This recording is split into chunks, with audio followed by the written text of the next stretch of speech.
Good morning everyone, hi this is Leena once again, welcome back to my channel of चिली करू चाय guys. और यहाँ पर अभी हूँ मैं गुजरात में, कच्छ में। और यहाँ पर कल रात को बारिश हो चुकी है एंड आज डेट है 30 आज डेट है। और आज यहाँ पर बारिश हो गई है, काफी गर्म था और बहुत ज्यादा ही गर्म हो रही थी। लग रहा था कि बारिश वाली गर्मी है। और यहाँ सुबह की मॉर्निंग हो चुकी है एंड रात को हम लोग एक्चुअली टेरेस पे सो रहे थे। और टेरेस पे सोने के टाइम पे ना रात में सडनली बूंदे बूंदे पड़ने लगी। तो मैं बोली कि मैं हस्बैंड को बोला कि चलो निकलते हैं यहाँ से, नहीं तो फिर इमरजेंसी में भागना ही पड़ेगा क्योंकि बारिश आने वाली है। तो रात को 1:30 बजे आखिर में बारिश आ गई। उस समय लाइट गई थी हाफ एन आवर की, बाद में आ गई, बट हवा काफी अच्छी आती थी तो नींद आने में कोई प्रॉब्लम नहीं हुई। सो नींद हमारी पूरी हो गई। लेकिन बेचारा आज कल मतलब एक्चुअली कल रात को जो तूफान आया था ना, उसकी वजह से कल बेचारी मर गई। ये हमारे यहाँ पर गिलहरी का बच्चा है जो कि गिर के मर गया। एंड एक्चुअली वो कहीं यूं ही फ्रिज के आउटडोर से है ना, आई थिंक वो जंप करने की कोशिश किया पेड़ वेड़ पर और शायद उसी कोशिश में वो गिर के मर गया। बहुत क्या कहें, अभी अच्छा नहीं लगता है। जान तो यार जान होती है ना किसी की भी, तो बुरा तो लगता है। वही उसको देख देख के है ना, थोड़ा सा अच्छा नहीं लग रहा है। क्या बोल सकते हैं। और यहाँ पे देख सकते हैं, यहाँ पर बारिश हो रही है, बारिश का मजा ले रहे हैं।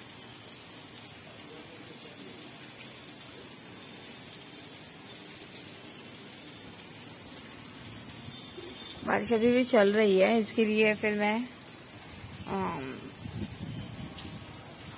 बारिश में जाके वीडियोस नहीं बना पा रही हूँ।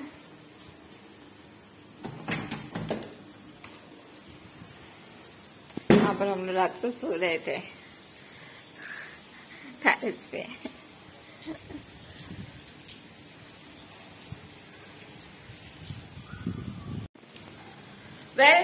अभी मॉर्निंग के बज रहे हैं 8 और एक्चुअली हम लोग ने मॉर्निंग में ही साबूदाने की खिचड़ी बनाई थी। और जो हमारे जमीन के जो ओनर है ना, मेन जो ओनर है, सो वो आए थे तो उनके साथ हम लोग ने नाश्ता किया। साबूदाने की खिचड़ी और चाय बनाई थी, तो वही हमने खा ली। तो मुझे ब्लॉगिंग की स्टार्टिंग करनी चाहिए, तो मैंने यहाँ पर नाश्ता करने के बाद मैंने ब्लॉगिंग स्टार्ट की है गाइस। अभी मैं यहाँ पर काफी एंजॉय कर रही हूँ कच्छ को। और गांव में बारिश मैंने फर्स्ट टाइम एंजॉय की है। मैं अपनी जिंदगी में कभी भी गांव गए थे हम लोग, बट इस टाइम पे नहीं जाते थे। हमेशा गर्मियों की छुट्टियों में जाते थे क्योंकि हमारे स्कूल कॉलेजेस यही सब रहते थे। तो हमें पापा कभी लेके नहीं गए। उसके बाद फिर जॉब के चक्कर में हम लोग फिर गए नहीं वहां पर। बट इस बार तो मैं तीनों सीजन यहाँ पर ही स्टे करने का सोच रही हूँ। तीनों सीजन का मुझे एंजॉयमेंट लेना है और मुझे लग रहा है कि मैं हस्बैंड के राज में मजे ले लूंगी तीनों सीजन के। सो यस, अभी मुझे यहाँ पर काफी अच्छा लग रहा है, काफी रिफ्रेशमेंट है। और अभी तो बारिश भी शुरू हो गई है, तो गर्मी की वजह से मुझे थोड़ा सा बाहर जाने में संकोच भी हो रहा था। अभी नहीं, अभी थोड़ा माहौल ठंडा है। सो अभी इसी के साथ रहेंगे। सो गाइज, मेरे साथ इस वीडियो पे बने रहना please guys, please do subscribe, I need your support. यहाँ पर मैंने नहाकर पूजा कर ली और पूजा करने के बाद अब मैं अपने बाकी की दोपहर की तैयारी में लग गई। ये आया है मैंगो गाइस, फार्म से तोड़ कर लाया है। कुछ केसर है और कुछ ये एक आम न्यू आया है जो अभी ये लोग ने लगाया है, जो कि 10,000 रुपीज kg बिकता है मार्केट में। लेट्स सी, अभी बोल रहे हैं कि 10,000, बट पता नहीं इसमें ऐसी क्या चीज है। सिर्फ ये 2 ही आम लेके आए। क्या हुआ? एंड दिस वन, ये कम्प्लीटली पिंक हो जाता है। 10,000 रुपया किलो, क्या है इसमें पता नहीं। 10,000 रुपए किलो है किसी आम। तो लोग मानेंगे, इसको नहीं मानेंगे। 10,000 रुपीज kg, मतलब मैं वही सोच में पड़ गई। ये क्या है? मत बनाओ। ये क्या है? ये खारेक खजूर, राइट? खजूर ये पक चुके हैं। खजूर नहीं है, खारेक है ये। और इसको सुखाने के बाद ये खजूर हो जाता है ना। इतने सारे खजूर ये खा रहे थे, पता नहीं ये क्या करेंगे इतने का। मुझे तो नहीं समझ में आ रहा है। ये थोड़ा सा बिग क्वांटिटी है, ये उससे थोड़ा सा छोटा क्वांटिटी है। ये चीज है यहाँ पर है ना, इस चीज का है कि फार्म से बहुत सारी चीजें आ जाती हैं और अच्छी क्वालिटी की रहती है। यहाँ पर ये गलती की चाय है गाइस, ये गलती इट्स लेमन ग्रास एक्चुअली, इसको इंग्लिश में लेमन ग्रास बोलते हैं, मराठी में गलती की चाय बोलते हैं, हिंदी में जरकुस बोलते हैं। तो गांव में ये बनाई जाती है, काफी अच्छी होती है। इसकी चाय मुझे मेरी फेवरेट है विथ खारी के साथ मैं इसकी जरकुस की चाय पीती हूँ, which is very very very nice, मुझे बहुत पसंद है।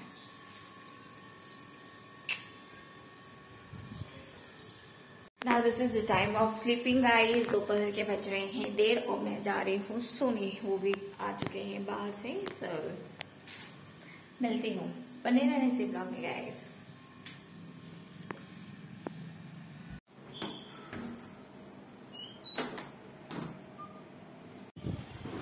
और शाम को ये मामा के साथ अंकल के साथ गए थे एकता नगर, वहाँ पर उनके फ्रेंड के साथ उन्हें मीटिंग करनी थी, बातें करनी थी, तो यहाँ पर भी वहीं पर लेके जाने की तैयारी कर रहे थे।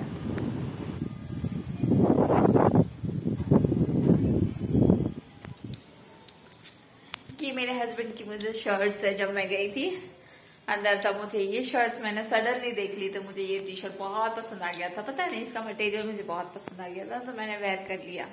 मैंने बोला वेयर कर ले तू यूज कर तो मैंने पहन लिया।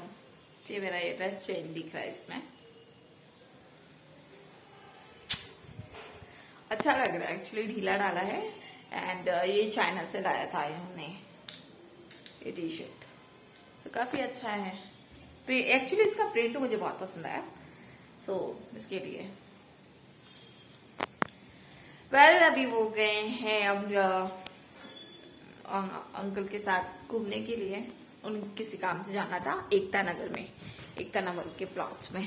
और अभी मैं ग्रीन टी बनाकर अपना नाश्ता कर लेती हूँ, बिकॉज वो लोग चाय या नहीं पीने वाले थे। दोपहर का उनका लंच बहुत हैवी हो गया था वहां पर। ये है मोहन थाल जो हमारे अंकल ने लाया था, बोलते हैं देसी घी का था और अच्छा भी है, टेस्ट में काफी अच्छा है। कुछ अलग मिठाई मुझे लगी। आजकल मिठाइयों का तो इतनी वैरायटीज आ गई जिसकी कोई लिमिट नहीं। ये बहुत सारी मिठाइयां मार्केट में आ चुकी हैं, सोच समझ में नहीं आता है कि कौन सा ले आऊं कौन सा नहीं ले।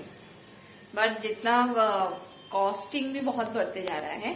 बट यस, गुजरात में जब रापर में हम लोग आते हैं तो रापर में हम लोग को 340 रुपीज केजी पेड़ा मिल जाता है, जो कि मुंबई में वही उसका कॉस्टिंग पड़ता है 600-700 केजी।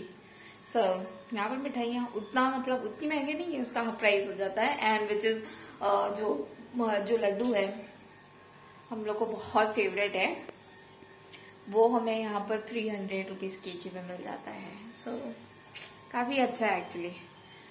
मुंबई से तो मिठाइयाँ काफी आधे दाम पे मिल जाती है हमें यहाँ पर। यहाँ पर जब मुझे मौका मिलता है मैं मुंह में मीठा डालकर घूमती रहती हूँ घर में। यहाँ पर भी मैं वही कर रही थी।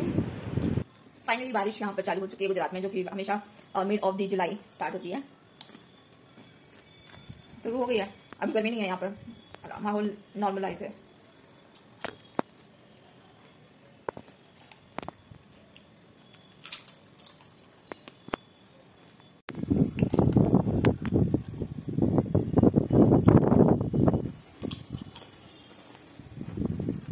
एक बात है ना, मैं जितने भी लेडीज लोग हैं मैं उनको जरूर बोलना चाहूंगी कि गर्ल्स किचन में रह के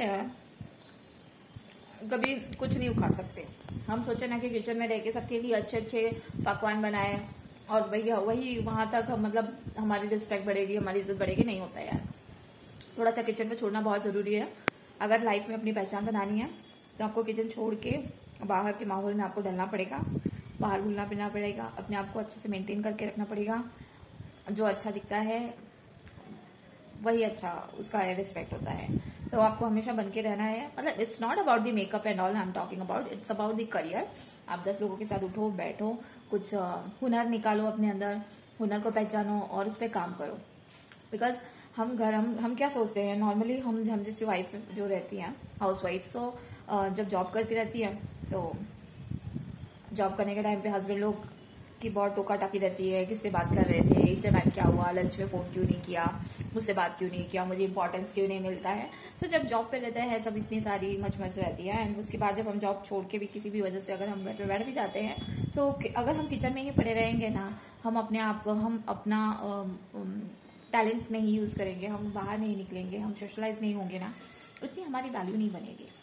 किचन में रह के कोई वैल्यू नहीं बनती है, ठीक है। वो आपने 10 मिनट के लिए किसी को खुश कर दिया, 10 मिनट की उसकी खुशी है, लेकिन आप उसके मन में जगह नहीं बना पाते हो।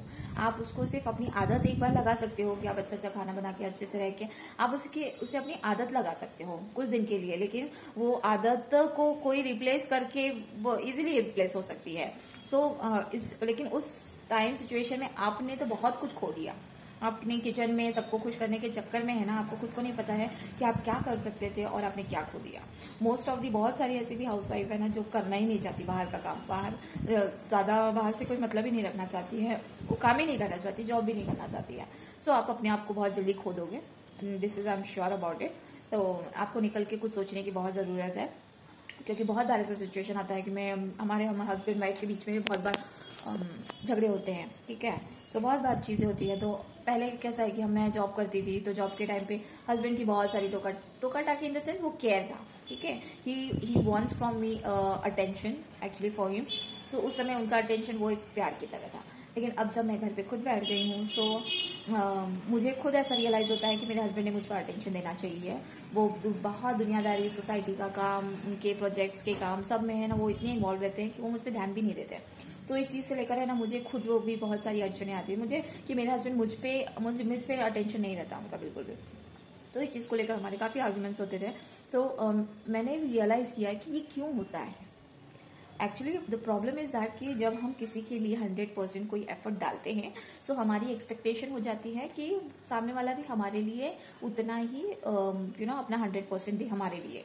बट ये समझना बहुत जरूरी होता है कि सबकी अपनी अपनी एक जिम्मेदारियां होती है, ठीक है। वो छोड़ के वो हमारे पास ही बैठ के काम नहीं कर, मतलब हम पे ही अटेंशन नहीं करता रहेगा। एक टाइम अगर वो खुद ही घर में बैठ के सिर्फ हमें ही देखता रहे और हम पे ही ध्यान देता रहे ना, तो हम खुद भी बोर हो जाएंगे। Practically is that like that. इस बात पे मैंने बहुत मंथन किया, बहुत विचार किया, और उसके बाद है ना मैंने रियलाइज किया कि हमें अपना दिमाग डाइवर्ट करने की बहुत जरूरत है। एक ही चीज पे डाइवर्ट नहीं करना चाहिए, सिर्फ घर तो घर ही संभालना है। घर पे अगर हम पूरा दिमाग लगाएंगे ना, तो हम घर वालों से भी एक्सपेक्ट करने लग जाते हैं कि भाई वो भी हम पे उतना अटेंशन दे। बहुत बार जरूरी नहीं है कि हमारे जैसे सामने वाला भी हमें उतना ही अटेंशन दे सके, क्योंकि लोगों के पास उनकी अपनी अपनी प्रायोरिटीज होती हैं, अपने अपने अटेंशन देने के लिए जगह होती है, उनकी प्रायोरिटीज अलग होती है। तो फाइनली आई रियलाइज दैट कि हमारी लाइफ में अपना खुद मोटो होना बहुत जरूरी है। इस चीज को मैं बहुत जल्दी समझ गई, क्योंकि मैं हर चीज पे है ना विचार करती रहती हूँ। बहुत हर चीज पे मुझे है ना सोचने की बहुत आदत है कि ये क्यों हो रहा है, ऐसा क्यों हो रहा है, ऐसा नहीं होना चाहिए, मैं अगर ऐसा सोच रही हूँ तो क्यों सोच रही हूँ, और मुझ पे इस वक्त का क्या इम्पैक्ट पड़ रहा है और क्यों पड़ रहा है, ठीक है। ये सारी चीजें मेरे दिमाग में हमेशा चलती रहती है। मैंने बहुत जल्दी अर्ली स्टेज में ही बहुत फटाक से रियलाइज कर लिया है कि हमें अपना मोटो, अपना अटेंशन क्या बोलते हैं, अपना फोकस चेंज करने की बहुत जरूरत है। सिर्फ घर के अलावा भी हमारा फोकस बाहर होना चाहिए, अपनी लाइफ में, अपने करियर पे होना चाहिए। उसके बारे में सोचना बहुत जरूरी है, क्योंकि जब हम सोचते हैं हमारा फोकस हट जाता है ना, तो हमें किसी से कोई भी एक्सपेक्टेशन नहीं रहती, हम सिर्फ अपने फोकस पे ही ध्यान देते हैं। हमारा पूरा फोकस हमारे मोटो पर रहता है, हमारे एम्बिशियस पे रहता है। यस, मैं जरूर चाहूंगी ना कि गर्ल्स, औरतें जो भी हैं, प्लीज घर से बाहर निकलो यार। घर में बैठ के है ना, कोई घर को भी संभालो। ऐसा नहीं है कि संभाल नहीं सकते, लेकिन जहाँ पर ना लोग, औरतें बहुत अच्छी अच्छी चीजें बनाने के चक्कर में अपने आप को है ना 3-4 घंटा, 4-5 घंटा सिर्फ किचन में एक टाइम का ही घुसा कर रखती है। तो मत करो वो। इट्स बेटर कि आप अपने किचन की ड्यूरेशन को कम करके और बाहर ध्यान दो, सोशलाइज हो, अपने टैलेंट को निखारो, अपने ऊपर काम करो और कुछ करो यार, कुछ करो। क्योंकि अगर आपने अचीव किया है ना, तो आप खुद रियलाइज करोगे, आपकी पर्सनालिटी में जो एक चार्म आ जाएगा, आप खुद बहुत कॉन्फिडेंट फील करोगे, बहुत पॉजिटिव फील करोगे। एक बार अपना फोकस हटाकर देखो। यस, फोकस हटाने की बहुत जरूरत है गर्ल्स। घर की कली मत बन के रहना। घर में बड़े बड़े कुछ नहीं मिलता है, ठीक है। तो इट्स वेरी पर्सनल एक्सपीरियंस जो कि मैं आपको शेयर कर रही हूँ। Please do that. एक्चुअली कुछ नहीं मिलता है घर पे रहकर।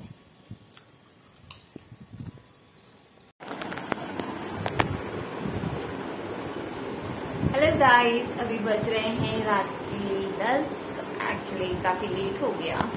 शाम के टाइम पे जो हमारे यहाँ पर गेस्ट आए थे उनको खाना बना के देने में और सब रेडी करने में, साफ सफाई करने में मुझे काफी टाइम लग गया। सो अभी बज रहे हैं 10। मेरे हस्बैंड गए हैं उन्हें सामग्री स्टेशन छोड़ने के लिए। एंड क्या कहूँ, मेरा मन थोड़ा सा भर गया। एक्चुअली जितना मैं देख रही हूँ ना कि इनके समाज के, मेरे हस्बैंड के जो समाज के लोग हैं ना, ये जैन समाज में बाबर समाज के हैं। एंड ये लोग काफी है ना, मतलब किसी लड़की के साथ कुछ गलत नहीं हो इसका बहुत केयर करते हैं। सो इस बारे में ये हमेशा है ना, मतलब अपने समाज में कोई लड़की आई है तो उसकी इज्जत होनी चाहिए, उसके बारे में काफी सोचते हैं। एंड आज तो उन्होंने, मतलब जो हमारे यहाँ पर आए थे, actually he is owner of our farm, ठीक है। सो उन्होंने तो सीधा बोल दिया कि मुझे पापा बोलो, कि आज से मैं तुम्हारा पापा। और बस मेरा मन तो वहीं पर कि लोग यहाँ पर ऐसे रिलेशन बना लेते हैं कि मतलब इमोशनली फील होता है कि लोग है ना, इतना मुझे सम्मान और इज्जत मिलती है, बहुत अच्छा लगता है। और थोड़ा ना अंदर से फील होता है क्योंकि मुझे मेरे पापा की याद आ गई थी। ठीक है, वो भी अच्छे हैं, जहाँ भी रहे अच्छे हैं, खुश रहें। सो वो थोड़ा सा मेरा मन भर गया था कि वो इतना रिस्पेक्ट दे रहे थे ना मुझे। सो आई वॉज ग्लैड कि ठीक है, मतलब इस समाज में मुझे अपनापन मिला कहीं से। So very glad. और उन्होंने मुझे हमेशा यही बोला कि मतलब कुछ भी है, मेरे हस्बैंड अगर मुझे कुछ भी बोलते हैं, चिल्लाते हैं, तो मैं उनको कॉल कर सकती हूँ और मैं कभी भी उनसे बात कर सकती हूँ। सो ये है कि इनके यहाँ पर मुझे एक ऐसा लगा कि थोड़ा सा मुझे बैकबोन जैसा फील हुआ कि मेरा स्ट्रांग है। एंड यहाँ पर कुछ भी गलत नहीं हो सकता, कुछ भी गलत नहीं हो सकता फ्यूचर में। So yes. और वैसे भी मेरी हस्बैंड बहुत अच्छे हैं, he is very good actually. वो मुझे उनके सारे रिश्तेदारों में सब जगह वो मुझे घुमाते हैं। सबके गांव, मामी, चाची, मम्मी के गांव, मम्मी के जो मैके हैं, उन सब जगह मुझे घुमाते हैं। सो ऐसा कोई ये नहीं है कि कोई रिश्तेदार उन्होंने मुझे छुपा कर रखा है या नहीं बताया, ऐसा नहीं है। हमारी शादी को भी 1.5 साल हो गए। एंड मैं हर जगह उनके गांव में घूम चुकी हूँ, उनकी मामी के इधर, मम्मी के इधर, सब जगह जा चुकी हूँ। सो ऐसा कुछ बात ही नहीं था कि हमने लव मैरिज की है तो छुपाने वाली बात है। एंड यहाँ पर भी आने के बाद जिस तरीके से मुझे ना इन्होंने इतना अप्रिशिएट किया, इतना प्रेज किया, सो मुझे बहुत अच्छा लगा सीरियसली। उन्होंने यही कहा कि आप कभी भी मुझे पापा बोल सकते हो, आप पापा ही बोलो मुझे। नेक्स्ट टाइम से कभी भी मुझसे बात करो, फोन पे करो, तो आप पापा ही बोलो। सो ये सारी चीजें मैं अभी बैठे बैठे यही सब सोच रही थी कि कुछ लोगों को जिन्हें रिश्तों की कदर होती है ना, वो चलते फिरते कहीं भी रिश्ते बना ही लेते हैं, दिल से बना लेते हैं। एंड बस इन्होंने इतना ही बोल दिया, मेरे लिए काफी है। And I am glad. बाकी तो मुझे तो मेरे हस्बैंड पे बहुत भरोसा है, मेरे लिए वो बहुत कुछ है, सब कुछ है, और उन पे बहुत भरोसा है मुझे। वो कभी गलत नहीं करते और नहीं होने देते किसी के साथ। I am very glad. So guys, अभी फिलहाल तो अभी 10 बज रहे हैं एंड मैं सोने वाली नहीं हूँ जब तक मेरे हस्बैंड नहीं आ जाएंगे। So I am waiting for him till then. अभी मैं 2 घंटा वेट करूंगी तो 2 घंटा तो ब्लॉगिंग नहीं कर सकती ना। सो गाइज, मैं यहीं पर अपने ब्लॉगिंग का एंडिंग करती हूँ। सो गाइज, प्लीज मुझे सपोर्ट कीजिए। If you like my video so please do like and subscribe also my videos guys. और मेरे से जुड़े रहने के लिए बहुत बहुत थैंक यू सो मच, जो भी है। So guys, always wanted to be a part with you all guys, and please यूँ ही मुझे YT में बड़ी फैमिली करनी है। So please do guys, please support me guys, please, thank you so much, thank you for watching। मिलती हूँ आपसे next blog में guys. Till then tata, good night, bye bye, take care guys.